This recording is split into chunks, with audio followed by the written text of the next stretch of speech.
여러분 안녕하십니까. 광주 MBC 뉴스투데이입니다. 먼저 오늘의 주요 뉴스입니다. 코레일이 호남 고속철 서대전역 경유안을 최근 결정된 것으로 밝혀왔지만 오래전부터 서대전 정차를 가정해 수요 조사를 해온 것으로 드러났습니다. 호남권 지방의원들이 어제 대규모 상경투쟁에 나선 데 이어 오늘은 호남권 광역단체장들이 국토부 장관을 항의 방문합니다. 국립아시아 문화전당의 운영 조직을 구성하기 위한 법안 처리가 어제 개회한 임시국회에서도 진통을 겪을 것으로 보입니다. 밭대기 거래 상인의 농간으로 피해본 배추 재배 농가들이 늘고 있는 가운데 유일한 피해 대책인 표준 계약서 작성에 농사당국의 소극적인 대체로 겉돌고 있습니다. 호남고속철의 서대전역 경유안은 최근에 정해진 것이라는 게 코레일의 입장인데 코레일의 중장기 운송 전략을 보면 이미 2012년부터 서대전역 경유를 가정하고 수요 조사를 하고 있는 것으로 확인됐습니다. 김철원 기자의 단독 보도입니다. 코레일은 서대전역 경유를 포함한 호남고속철 운영계획안이 국토부에 제출되기 직전인 올해 초 결정된 것이라고 밝혀왔습니다. 하지만 광주 MBC가 입수한 2013년도에 작성된 KTX 수송 수요 예측 보고서를 보면 서대전역 경유안은 이미 이때부터 등장하고 있습니다. 자리가 남아도는 호남선과 부족한 경부선의 불균형 해소를 위한 대책 마련을 촉구하는 이 보고서는 KTX 정차역을 지정해 놓고 있는데 호남선의 경우 서대전역 경유를 전제로 수요 예측을 하고 있습니다. 보고서는 그러면서 기존의 김제역과 장성역, 광주역은 정차하지 않는다며 선을 긋고 있습니다. 이 보고서를 좀 더 자세히 들여다보면 서대전역 경유안은 그보다도 이전부터 고려되고 있었음을 알 수 있습니다. 2011년부터 2020년까지의 코레일 중장기 운송 계획 중 호남선 열차 운영 전략에 서대전역이 포함되어 있기 때문입니다. 이 중장기 전략은 2012년 8월에 짜여진 것으로 되어 있습니다. 이미 오래전부터 서대전역 경유를 전제하고 개통을 준비해온 것 아니냐는 질문에 코레일 관계자는 수요 예측 조사는 내부 참고 자료일 뿐이라며 최근 국토부에 제출한 기본 운영 계획과는 상관이 없다고 선을 그었습니다. KTX 수요 예측 조사를 할 때 서대전역 경유를 전제로 한 근거와 이유가 무엇인지 물었지만 코레일은 공식적인 답변을 거부했습니다. 자신들이 작성한 자료인데도 이건 단지 내부 참고용일 뿐이라는 이해 못할 해명만 거듭했습니다. MBC 뉴스 김철원입니다. 호남고속철 서대전역 경유 계획에 대한 지역민의 반발이 정점으로 치닫고 있습니다. 호남권 지방의원들은 서울에서 대규모 항의 집회를 연 데 이어서 지역민의 분노를 담은 항의 서한문을 청와대에 전달했습니다. 이계상 기자입니다. 광주와 전남북 광역 기초의원 250여 명이 정부 서울청사에 모여 머리띠를 두르고 항의 집회에 나섰습니다. 다음 달 개통을 앞둔 KTX 호남고속철을 분노의 철도로 만들지 말라는 경고입니다. 우리는 눈물 드는 호남고속철을 거부한다! 이들은 또 호남고속철의 서대전역 경유안은 각 지역을 분열과 갈등으로 몰아넣는 것이라며 청와대와 정부의 해결을 촉구했습니다. 93% 이용자들과 우리 호남인들이 이 7%를 위해서 희생하라고 합니다. 최연의 코레일 사장 등 대전 지역 정치인들이 정치적 욕심을 달성하기 위해서 반칙과 꼼수를 쓴 것이라며 관련자들의 해임을 촉구하기도 했습니다. 이들은 또 호남인들의 분노를 담은 항의 서한문을 청와대에 전달하고 1인 릴레이 시위도 이어가기로 했습니다. 정치적인 입장을 위해서 서대전역을 경유한다는 것은 저희는 도저히 용납할 수 없기 때문에 국가로 하여금 정부의 수반자인 대통령께서 이건 중재해야 한다고 생각하기 때문에 청와대를 향해서 저희는 투쟁하고 있는 겁니다. 호남고속철도 노선을 느닷없이 변경하겠다는 계획에 대한 호남권의 성난 민심은 이제 청와대로 향하고 있습니다. 서울청사 앞에서 MBC 뉴스 이계상입니다. 호남권 3개 시도 광역단체장들이 서대전역 경유 문제를 만나서 풀자고 한 권선택 대전시장의 제안을 거부했습니다. 대신 오늘 국토부를 항의 방문해서 장관과 담판을 짓기로 했습니다. 정용호 기자입니다. 지역 갈등 양상으로 번지고 있는 호남 고속철의 서대전역 경유 문제를 대전시장과 호남 3개 시도지사가 직접 만나서 풀어보자. 권선택 대전시장의 이 같은 제안을 호남권 광역단체장들이 거부했습니다. 서대전역 경유 문제는 국토부가 결정할 사안이지 지역 광역단체장들이 협의하고 조정할 게 아니라는 겁니다. 이건 마치 그 지역 간의 문제로 바라볼 일이 아니고 고속철의 원론적인 문제가 무엇인가에서 접근해야 될 문제이기 때문에 권 시장이 지난 6.4 지방선거에서 호남 KTX의 서대전역 경유를 공약으로 내건 만큼 같은 당 단체장끼리의 연석회의를 갖는 게 실효성이 낮다는 판단도 작용했을 것으로 보입니다. 대신 호남권 단체장들은 국토부 장관과 직접 담판을 짓기로 했습니다. 세 개 시도지사들이 오늘 오후 합동으로 국토부를 방문해 서승환 장관에게 서대전역 경유 처리를 촉구할 계획입니다. MBC 뉴스 정용욱입니다. 이 혁신도시 조성 당시 정부는 혁신도시와 수도권이 1시간 반이면 연결된다고 이전 기관 임직원들을 설득했었는데요. 이 KTX 서대전역 경유 논란이 벌어지면서 당시 정부의 약속을 철석같이 믿었던 이전 기관 임직원들은 좀 황당해하고 있습니다. 이재원 기자입니다. 16개 공공기관이 입주한 광주 전남 공동혁신도시. 10,000명이 넘는 임직원들에게 요즘 골치 아픈 고민이 생겨났습니다. 올해 개통되는 호남 고속철도의 일부 편수를 서대전역으로 경유시킨다는 정부와 코레일의 방침 때문입니다. 가족 대부분이 서울과 수도권에 거주하는 혁신도시 임직원들은 어이가 없다는 반응입니다. 속았다까지는 아니더라도 아쉬운 거는 사실인 것 같아요. 그래도 1시간 반 거리면은 좀 부담스럽지가 않은데 KTX의 서대전역 경유는 혁신도시 조성 취지와도 맞지 않다는 불만 섞인 목소리도 나오고 있습니다. 국토 균형 발전 차원에서 혁신도시가 계획될 당시부터 정부는 호남 고속철이 완공되면 광주와 수도권이 1시간 30분 이내로 좁혀진다고 대대적으로 홍보했기 때문입니다. 혁신도시의 어떤 그런 취지 목적이 지역 균형 발전인데 그 당초 계획대로 바로 올 수 있도록 그렇게 됐으면 좋겠습니다.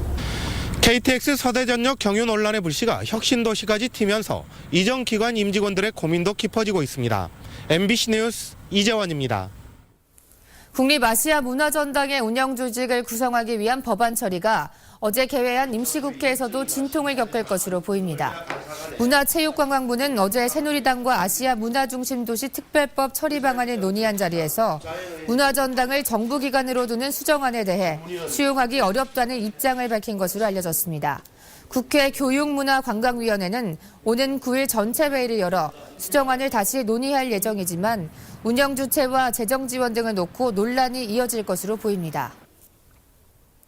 국립아시아문화전당이 9월 개관을 앞두고 정치권에 발목이 잡혀 있습니다. 개관 준비에 차질이 우려되는데 김낙곤 취재부장이 아시아문화개발원장을 만나 준비 상황을 알아봤습니다. 네, 원장님 안녕하십니까? 예, 안녕하십니까? 아시아문화개발원장을 맡으신 지 좀 얼마나 되셨죠? 한 100일 정도 됐습니다. 네, 시민들이 이곳 전당이 아직 개관되지 않았기 때문에 전당도 잘 모르지만 아시아문화개발원 더 모르는 것 같습니다. 어떤 역할인가요? 이 아시아 문화 전당을 움직이는 그런 어떤 기관차 역할을 하는 그런 기관인데요. 아시아 문화 전당의 전부 또는 일부 그 운영을 위임받아서 그것을 하는 그런 역할을 하는 기관이 바로 아시아 문화 개발원입니다. 여러 가지 문제점이 있습니다만은 그 중에 가장 큰 게 저희들의 이 전체적인 준비를 해가는 이 조직을 법적으로 뒷받침해주는 그런 특별법이 지금 개정이 계속 미뤄지고 있기 때문에 저희들이 인력을 충원하는 문제라든가 예산을 이렇게 움직여서 쓰는 문제, 또 시설을 이렇게 보강하는 문제, 이런 문제가 전체가 지금 걸려 있습니다. 아무튼 2월 달에 지금 국회 동향을 저희들이 계속 주시하고 있습니다. 국립아시아문화전당 개관이라는 것은 무슨 박람회, 엑스포 어떤 개관이라든가 비엔날레 같은 미술 전시회 이렇게 한꺼번에 문을 전체적으로 쫙 열어서 일정 기간 동안에 하고 딱 끝내는 그런 성격의 우리 조직과 기관이 아닙니다. 그렇기 때문에 그 개관이라는 의미는 그때부터 우리가 인력과 장비와 비품과 시설 가동, 시운전 이런 것을 다 해가지고 이제부터 본격적으로 일을 시작합니다. 이런 것을 의미하기 때문에 우리가 이것을 전체를 다 꽉 채워가지고 한꺼번에 뭐 관객이 그때부터 들어오고 그런 의미하고는 좀 틀립니다. 그 개관을 앞두고 좀 외부 평가를 좀 받았는데 평가 결과는 어떻습니까? 이 어떤 미술 전시관이 아니기 때문에 보다 그 미디어 아트라든가 보다 현대적인 과학 기술을 동원해서 그것을 이렇게 문화 콘텐츠로 만드는 작업을 보여주는 그런 전시 기능을 좀 더 보강하는 이런 방향으로 해서 저희들이 이번에 외부 평가를 하고 그 결과에 따라서 좀 대대적인 조정을 했습니다. 여기서 하고 있는 모든 공연이나 교육이나 아카이빙 내용이라든가 이런 것들이 그 사람들이 와서 들어서 같이 공유할 수 있고 때로는 실황 중계가 될 수 있고 녹화가 될 수 있고 또 그것을 뭐 다큐멘터리라든가 여러 가지로 만들어서 거기에 올리는 그런 여러 가지 그 영상 그런 매체 관련 그 기업들이 우리 광주 주변에 이게 이제 양성이 될 수가 있죠. 그러면은 그런 문화 채널을 통해서 우리가 강력한 어떤 홍보 매체를 우리도 갖게 되는데 또 세계적으로도 좀 이렇게 복합적인 기능이 들어가 있는 그런 기구가 거의 없거든요. 그렇기 때문에 새로운 것을 만들어 가야 됩니다. 새로운 것을 만들어 가는 과정에서 좀 시행착오도 있을 수 있고요. 좀 지체될 수도 있습니다. 그런 점을 좀 너그럽게 봐주시고 계속 성원해 주시면 대단히 감사하겠습니다. 오늘 말씀 감사합니다. 배추값이 폭락하면서 밭대기 거래 상인의 농간으로 피해를 보는 재배농가들이 늘고 있습니다. 유일한 피해 대책인 표준계약서 작성은 농사당국의 소극적인 대처와 상인 농가의 무관심으로 수년째 자리를 겉돌고 있습니다. 문현철 기자가 보도합니다. 석 달 전에 수확했어야 할 김장 배추가 누렇게 썩어가고 있습니다. 밭대기로 산 외지 상인들이 배추값이 폭락하자 잔금도 치르지 않고 방치한 겁니다. 농가들은 계약 때문에 뽑지도 갈아엎지도 못한 채 다음 농사까지 포기하는 이중고를 겪고 있습니다. 정부는 밭대기 거래로 인한 이 같은 농가 피해와 분쟁을 줄이기 위해서 재작년부터 표준 계약서를 사용하도록 의무화했습니다. 표준 계약서는 잔금 지불과 농작물 반출 시기를 못 받고 이를 어기면 과중한 과태료를 물도록 규정했습니다. 그러나 표준 계약서 의무 품목을 양파와 양배추에만 국한해 배추 등 다른 농작물 거래는 보호를 받지 못하고 있습니다. 앞으로는 우리 군이 배추 최대 주산지이고 그리고 마늘도 최소 주산지로 지금 지정되어 있습니다. 그래서 배추뿐만 아니라 마늘 품목까지 이렇게 그 확대 고시될 수 있도록 저희가 노력을 앞으로 하겠습니다. 가격이 폭락하면 상인이, 폭등하면 농가가 계약을 깨는 사례가 많은 것 또한 표준 계약서 정착의 걸림돌입니다. 밭작물의 70% 이상이 계약 재배나 밭대기로 팔리고 있는데 어지러운 산지거래 질서를 바로잡는 게 무엇보다 시급해 보입니다. MBC 뉴스 문현철입니다.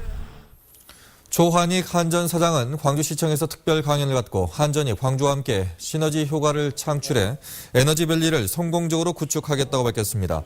조 사장은 혁신도시 이전 이후 한전의 역할도 고용 창출 등의 효과를 내는 데 있다고 생각한다며 기업 500개 유치, 전문 인력 1000명 양성, 에너지 효율 10% 향상이라는 목표를 달성하겠다고 밝혔습니다.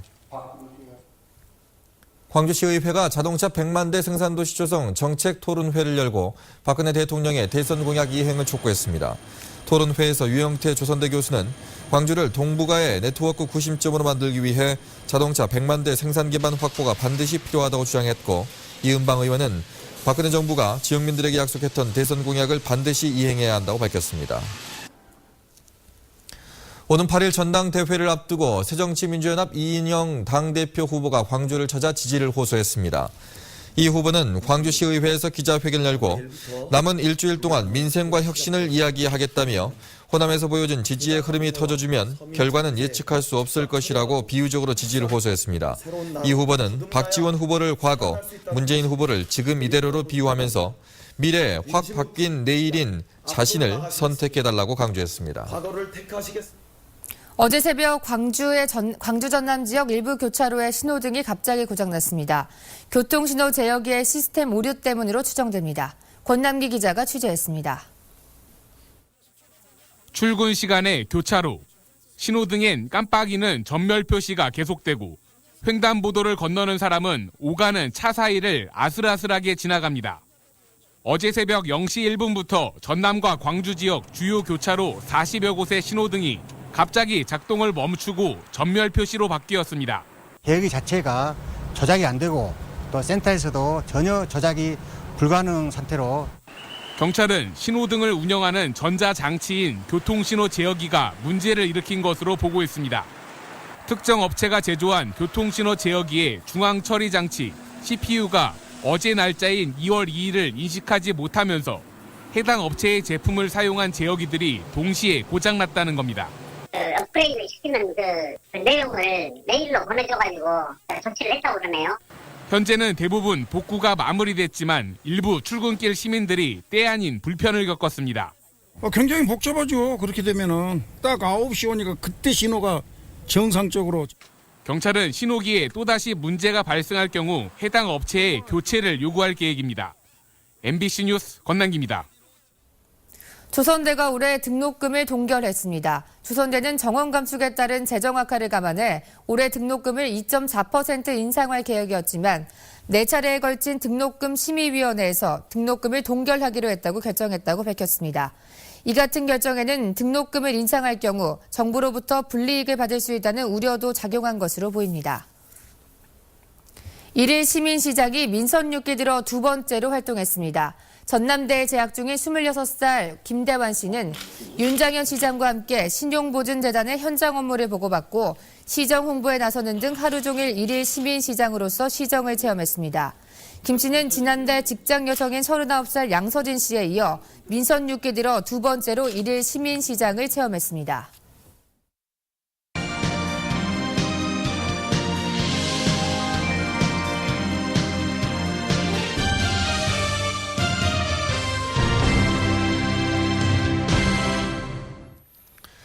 전남의 한 고등학교 학생들은 연교시 수업이 효과가 없다고 생각하는 것으로 나타났습니다. 또 다른 학교에서는 1학년 학생 절반이 변비로 고생하고 있다는데요.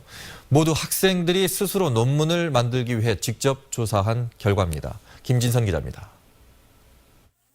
해남고등학교의 학생 90%는 연교시 수업에 만족하지 않는 것으로 나타났습니다. 대부분 수면 부족과 실력 향상에 도움이 되지 않는다고 생각하기 때문입니다. 고교 동아리 학생들이 자신의 학교 학생 238명을 설문조사에 얻어낸 자료입니다. 야간 자율학습보다는 연교시 쪽이 더 힘든 것 같아서 직접 겪어보고 힘드니까 한번 해결 방안을 찾아보면 좋겠다 생각을 해서 연구하게 되었어요.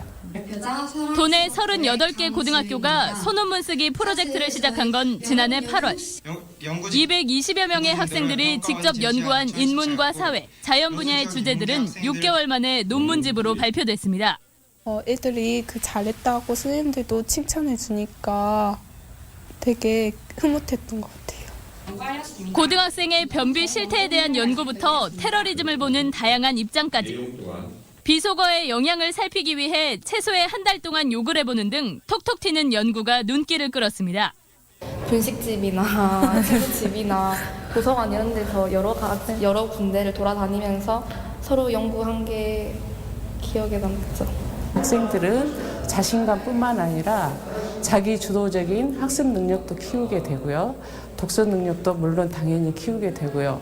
그다음에 서로 소통하는 방법도 역시 전남에서 최초로 시도된 고등학생 소논문 쓰기는 올해부터 조교육청에서 예산을 투입해 일반 고등학교로 정식 확대할 계획입니다. MBC 뉴스 김진선입니다.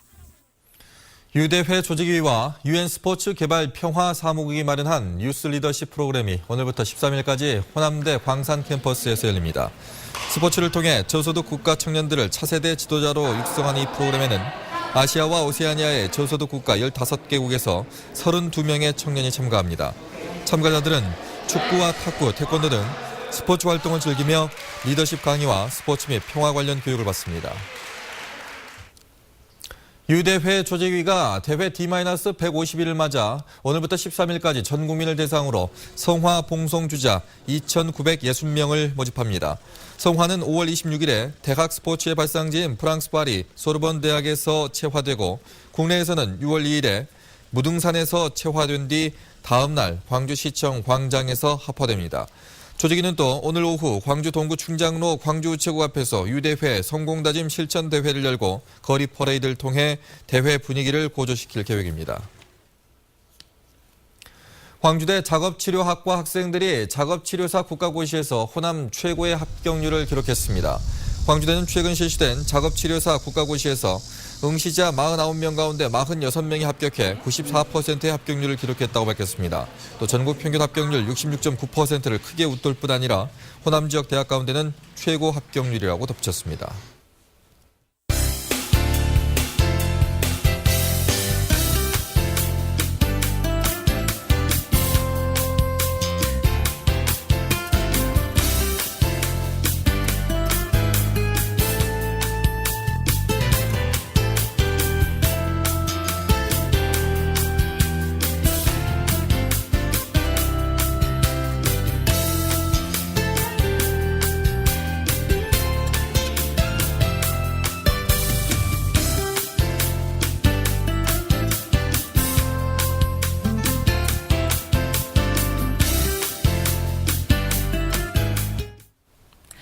오늘도 큰 추위는 없겠습니다. 어제만큼 춥겠는데요. 현재 광주가 영하 3도로 어제 같은 시각과 비슷하고요.